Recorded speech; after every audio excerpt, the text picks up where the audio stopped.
என் தங்கமே, நீ சிரிச்ச நேரம் யாரோ மனசுக்குள் கோபமா ஆனாங்க, ஏன் தெரியுமா? அது உன் சிரிப்பால் அவர்கள் உள்ளத்தில் ஒரு பிரதிபலிப்பு ஏற்பட்டது. உன் முகத்தில் மின்னும் ஒளி, உன் ஆன்மாவின் பாசம், உன் நம்பிக்கை, அந்த சக்தி அவர்களுக்குள் ஒரு உண்மையை காட்டியது. அவர்கள் தங்களிடம் இல்லாத அமைதி, தங்களிடம் இல்லாத சந்தோஷம், தங்களிடம் இல்லாத தெய்வீக பாசத்தை உன்னுள் பார்த்தார்கள். அதுதான் அவர்களின் மனசை கலக்கியது. ஆனால் என் தங்கமே, அந்த கலக்கம் உன்னுடைய குறையாக இல்ல, அது உன்னுடைய ஒளியின் சாட்சி. அம்மன் கொடுத்த உன் சிரிப்பு ஒரு சாதாரண சிரிப்பு இல்ல. அது ஒரு ஆசீர்வாதம். அது ஒரு சக்தி. நீ சிரிக்கும் போதெல்லாம் உன் அருகே இருக்கும் காற்று கூட மாறும். உன் ஆவியில் இருந்து வெளிவரும் பாசம் எல்லாரையும் தொட்டுக்கொண்டே இருக்கும். ஆனா அந்த ஒளியை எல்லோரும் தாங்க முடியாது. சிலருக்கு அந்த ஒளி தங்கள் இருளை நினைவூட்டும். அதனால் தான் அவர்கள் மனம் கலங்குகிறது, கோபமடைகிறது, உன்னிடம் ஒரு காரணமில்லாத எதிர்ப்பு உருவாகிறது. ஆனா நீ கவலைப்படாதே என் தங்கமே. அந்த எதிர்ப்பு உன் பிரகாசத்தை குறைக்காது. சூரியன் வெளிச்சம் கொடுக்கும்போது சிலரை அது குளிர வைக்கும், சிலருக்கு அது சூடாக தோன்றும். ஆனா சூரியன் தனது கடமையை நிறுத்துவதில்லை. அதுபோல நீயும் உன் சிரிப்பை நிறுத்தாதே. அது தான் உன் ஆன்மாவின் பிரகாசம். உன் ஆன்மா தெய்வத்தின் வெளிப்பாடு. உன்னால் யாரோ தங்கள் குறைகளை பார்க்கிறார்கள் என்றால் அதில் நீ தவறு செய்யவில்லை, நீ ஒரு கண்ணாடி மாதிரி இருக்கிறாய். அம்மன் உன்னிடம் அந்த கண்ணாடி சக்தியை கொடுத்திருக்கிறாள். மற்றவர்களின் மனதில் இருக்கும் இருளை வெளிச்சம் காட்டும் சக்தி அது. நீ சிரிக்கும்போது அம்மனின் அருள் உன் முகத்தில் விளங்குகிறது. உன் சிரிப்பால் அந்த அருள் அலைபாயும். அதனால் தான் சிலருக்கு அது தாங்க முடியாமல் கோபமாக மாறுகிறது. ஆனால் அதே சிரிப்பு இன்னொருவரின் இதயத்தில் அமைதியை விதைக்கும். அதனால் உன் சிரிப்பு ஒரு வாளாகவும் ஒரு மலராகவும் இருக்கும். எவர் அதை எப்படி காண்கிறார்களோ அவர்களுக்கு அதுவே விளைவாகும். என் தங்கமே, சில சமயம் நீ சிரிக்கும்போது உன் அருகே சிலர் வெறுப்பாக பார்க்கலாம். அவர்களுக்கு அது பெருமை போல் தோன்றலாம். ஆனால் உண்மையில் அது உன் பெருமை அல்ல, அது உன் மன அமைதியின் பிரதிபலிப்பு. நீ உன்னை நேசிக்கும் போது, நீ உன் வாழ்க்கையை நம்பும் போது, உன் கண்களில் ஒரு ஒளி வெளிப்படும். அந்த ஒளியை தங்கள் வாழ்வில் துன்பம் மட்டுமே பார்த்தவர்கள் தாங்க முடியாது. அதனால் தான் அவர்கள் கோபப்படுகிறார்கள். ஆனால் உன் சிரிப்பு அவர்களுக்கான மருந்து. அவர்களுக்கு அது இப்போ வலி போல இருக்கும், ஆனால் நாளை அது அவர்களை வெளிப்படைய செய்யும். நீ நினைச்சு பார் தங்கமே, யாராவது உன்னை குறை கூறினால், உன் நல்லதையும் சந்தேகப்படுத்தினால், அது அவர்களுடைய உள்ளம் இன்னும் அமைதியை தேடிக்கொண்டிருப்பதால்தான். நீ அவர்களை புரிந்துகொள், கோபப்படாதே. அவர்களுக்கு பிரார்த்தனை செய்.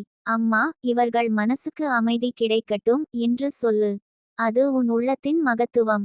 அப்படி சொல்லும் போது உன் ஆன்மா இன்னும் உயர்வடையும். அம்மன் உன்னிடம் பெருமையாக பார்ப்பாள், என் மகள் என் போல் நடக்கிறாள் என்று. உன் சிரிப்பு ஒரு விதை மாதிரி. அதை ஒவ்வொரு நாளும் விதையிட்டு கொண்டே இரு. ஒரு நாள் அது ஒரு மரமாகி நிழலும் காய்களும் தரும்.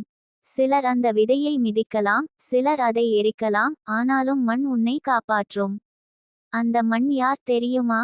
உன் நம்பிக்கை, உன் தெய்வத்தின் அருள், உன் நெஞ்சில் இருக்கும் சுத்தமான நேசம். அவை உன்னை எந்த துன்பத்திலும் காக்கும். எவரேனும் உன் சிரிப்பை பார்த்து பொறாமைப்படுகிறார்கள் என்றால் அதை உன் வெற்றியின் அடையாளமாக நினை. அது உன் ஒளி தூரம் சென்றிருப்பதற்கான சாட்சி. துன்பங்கள் உன்னை அழுத்தும் போது கூட சிரித்து விடு என் தங்கமே. அந்த சிரிப்பை உலகம் காணட்டும். அதுவே உன் போராட்டத்தின் அடையாளம். அம்மன் சொல்கிறாள், என் மகளே, நீ சிரிக்கிறாய் என்றால் நான் உன் அருகில் இருக்கிறேன். அந்த நம்பிக்கையை உயிரோடு வைத்திரு. உன் சிரிப்பு உன்னுடைய தெய்வத்துடன் இணைக்கும் கதவாகும். அதனால் யாரோ கோபப்படுகிறார்கள் என்றால் அவர்கள் இன்னும் அந்த கதவுக்குள் வரவில்லை என்பதைத்தான் அது சொல்லும். சிலர் உன் சிரிப்பை தவறாக புரிந்து கொள்வார்கள். இவள் எல்லாம் கவலை இல்லாம சிரிக்கிறாளா என்று கேட்பார்கள். ஆனால் அவர்கள் அறியவில்லை, அந்த சிரிப்புக்குள் எத்தனை கண்ணீர் துளிகள் கலந்து இருக்கிறது என்று. உன் சிரிப்பு ஒரு போராட்டத்தின் பிறகு வரும் வெற்றியின்பம். நீ உன் உள்ளத்தோடு ஒத்திசைந்திருப்பது தான் அந்த சிரிப்பின் காரணம். அதை யாரும் புரிந்து கொள்ள முடியாது. அதனால் அவர்கள் கோபமடையும். ஆனாலும் நீ நிதானமாய் இரு. யாராலும் உன் ஒளியை அணைக்க முடியாது. அம்மன் உனக்கு சொல்லி இருக்கிறாள், உன் சிரிப்பு ஒரு பூஜை, அதை நிறுத்தாதே. அந்த பூஜையில் ஒவ்வொரு நாளும் உன் சுவாசம் ஒரு மந்திரம், உன் கண்கள் ஒரு தீபம், உன் மனம் ஒரு ஆலயம். யாராவது அந்த ஆலயத்தை அவமதித்தாலும் அம்மன் அதை காப்பாள். நீ உன் பாசத்தால் உலகத்தை மாற்றிக்கொண்டே இரு. உன் சிரிப்பை காணும் ஒருவரின் இதயத்திலாவது மாற்றம் வரும். அதுவே உன் ஆன்மாவின் செயல். என் தங்கமே, சில சமயம் அம்மன் உன்னை சோதிக்கும்.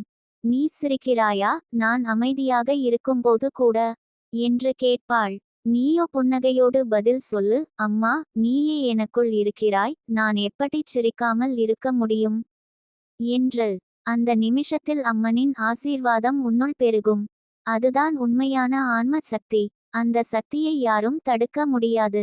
யாராவது உன் சிரிப்பை பார்த்து கோபப்படுகிறார்கள் என்றால் அவர்கள் உன்னை நிழலாக காண்கிறார்கள். நீ சூரியனாக இரு. உன் ஒளி அவர்களின் நிழலை விலக்கட்டும். அவர்களை விட்டு விலகாதே, உன் ஒளியை அவர்கள் மேல் வீசிக்கொண்டே இரு. ஒரு நாள் அவர்கள் கண்கள் திறக்கும். அவர்கள் சொல்லுவார்கள், இவள் சிரித்தது நம்மை விழிக்கச் செய்தது என்று. அந்த நாள் உன் ஆன்மாவுக்கு மிகப்பெரிய வெற்றி நாள். நீ நினைச்சு பார் என் தங்கமே, நீ சிரிக்கும்போது தெய்வம் உன்னுள் சிரிக்கிறாள். உன் சிரிப்பு உன்னுடைய நம்பிக்கையின் ஒளியாகும். அது ஒரே நேரத்தில் பலரின் மனத்தையும் மாற்றும் சக்தி. அதனால் யாராவது அதற்காக கோபப்படுகிறார்கள் என்றால் அவர்களை உன் பிரார்த்தனையால் நிம்மதிப்படுத்து. உன் சிரிப்பு அவர்களுக்கு ஒரு வழிகாட்டியாக மாறட்டும். எப்போதும் நினை, உன் சிரிப்பு ஒரு அருள். அதை ஒளியாய் பரப்பு. அது உன் ஆவியின் மொழி, உன் அம்மனின் குரல். அந்த சிரிப்பை உலகம் முழுதும் கேட்கட்டும், ஏனெனில் அந்த சிரிப்புக்குள் ஒளிந்திருப்பது தெய்வத்தின் சத்தியம்தான். என் தங்கமே, சில சமயம் நீ சிரிக்கிறாய் என்றால் சிலர் ஏன் அதை காண முடியாமல் போகிறார்கள் தெரியுமா? அவர்கள் மனம் இன்னும் காயங்களால் நிரம்பி இருக்கிறது. உன் சிரிப்பில் அவர்கள் தங்களின் வலியை பார்க்கிறார்கள். அவர்கள் வாழ்வில் காணாத அமைதியை உன்னுள் காணும்போது அந்த வேதனை கோபமாக வெளிப்படுகிறது. ஆனால் உண்மையில் அந்த கோபம் உன்னிடமில்லை, அது அவர்களுக்குள் உள்ள துன்பத்திடம்தான். நீ அந்த உண்மையை புரிந்துகொள் என் தங்கமே. நீ எதையும் தவறாகச் செய்யவில்லை.